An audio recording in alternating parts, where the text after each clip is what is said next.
Assalamualaikum, salam sejahtera buat kita semua. Di sini kami dari kelompok 5 akan menjelaskan tentang rekayasa ulang proses bisnis. Definisi rekayasa ulang proses bisnis.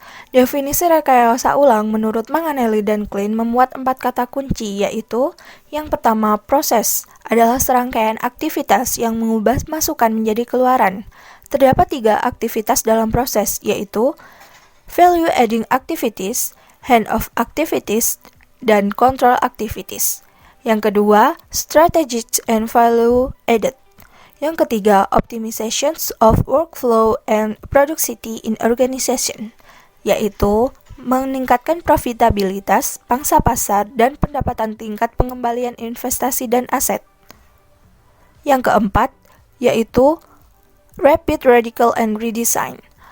Rekayasa ulang harus dilaksanakan secara cepat, program rekayasa ulang harus radikal, dan rekayasa ulang memberi mandat proses redesign yang berfokus pada identifikasi. Tujuan rekayasa proses bisnis ada 4, yaitu yang pertama, meningkatkan kemampuan organisasi dalam menghasilkan barang atau jasa yang khusus serta mempertahankan produksi massal. Yang kedua, yaitu meningkatkan kepuasan pelanggan atas barang atau jasa sehingga pelanggan akan memilih barang atau jasa perusahaan daripada perusahaan pesaing. Yang ketiga, membuat lebih mudah dan menyenangkan bagi pelanggan untuk melakukan bisnis dengan perusahaan. Yang terakhir, yaitu memutuskan batasan organisasional, membawa pelanggan kepada saluran informasi melalui komunikasi, jaringan, dan teknologi komputer. Prinsip rekayasa ulang proses bisnis. 1. Mengorganisasikan hasil dari seluruh langkah dalam proses, bukan satu langkah saja. Kedua, orang yang mengusulkan desain proses baru dapat melakukannya dengan tepat. Ketiga, pekerjaan dalam memproses informasi diusahakan menjadi kerja nyata yang menghasilkan informasi akurat yang dibutuhkan. 4. Sumber-sumber produksi yang letaknya menyebar harus dibuat agar seolah-olah desentralisasikan. 5. Lebih menghubungkan aktivitas paralel daripada mengintegrasikan hasilnya. 6. Meletakkan titik keputusan di mana pekerjaan tersebut dilakukan dan menentukan kontrol atas proses tersebut. 7. Menerima informasi satu kali daripada menerima informasi berulang kali.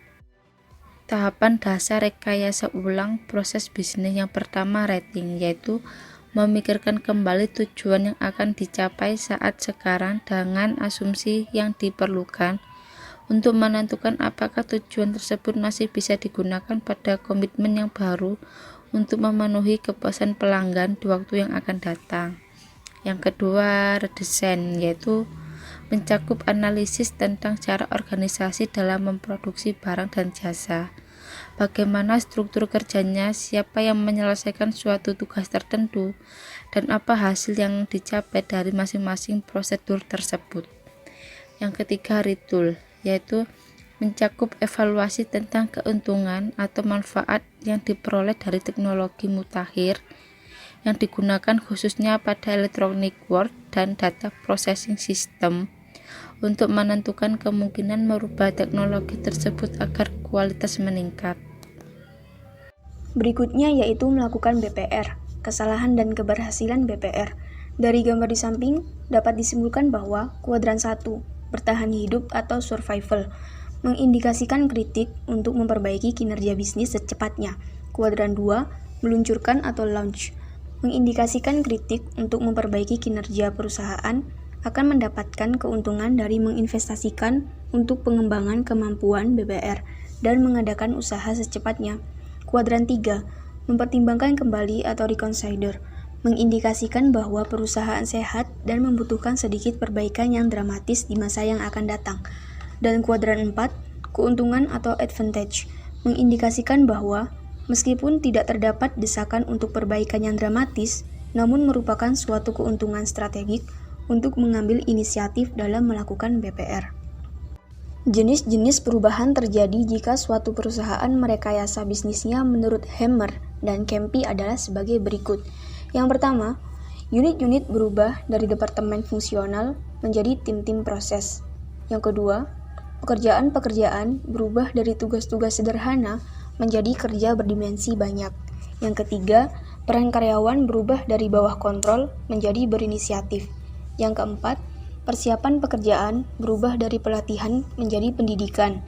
Yang kelima, fokus ukuran-ukuran dan kompensasi bergeser dari aktivitas ke hasil-hasil.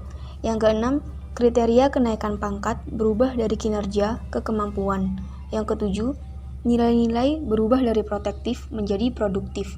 Yang kedelapan, manajer berubah dari pengawas menjadi pendidik. Yang kesembilan, struktur-struktur organisasi berubah dari hierarkis menjadi merata. Dan yang terakhir, eksekutif-eksekutif berubah dari pencatat nilai menjadi pemimpin. Demikian presentasi dari kami, kelompok 5. Jika ada salah-salah kata maupun tulisan, kami mohon maaf yang sebesar-besarnya. Wassalamualaikum warahmatullahi wabarakatuh. Terima kasih.